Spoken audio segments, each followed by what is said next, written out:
thank you so much for coming to the NFSC Speaks.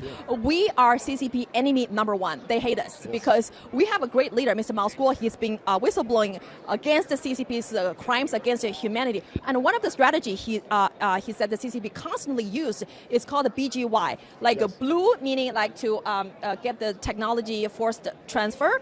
And G is gold, meaning using money to buy influence and power.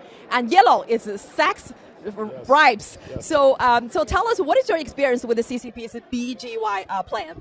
So I went to China in 2017, attended a law conference, and the hotel asked me a couple days before the flight if they could pick me up with a car, and I said sure. So they picked me up with a car, and two beautiful Chinese women met me at the hotel.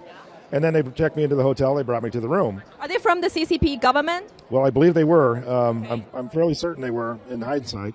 But they showed me the room. One left, and the other stood by the bathtub. And I asked her, "Can I help you?" And she said that she wanted to give me a bath. And no, thank you. I sent her on her way. The next day, I was at the conference. I was met by a woman from the biggest law firm in China.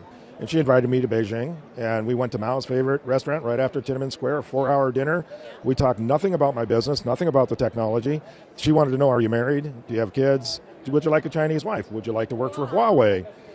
Would you like to be a venture capitalist? All things I'm not qualified for, and all things that could pass money to me, and it would be considered an appropriate business.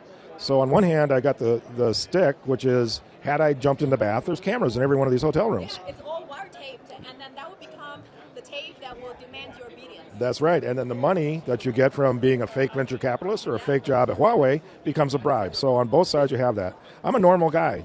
I'm involved in technology. It's not just government officials, but I'm sure it is government officials. But normal technological people. If I were an HR person or VP of HR in a big company, they'd say, well, go put together an LGBT group or something like that, or hire Mr. Wang here for your technological development because he's with the CCP and he'll give us your technology. The small little nudges that they can do with this across thousands of people is changing this country. This is an evil method of manipulation, and it must be stopped.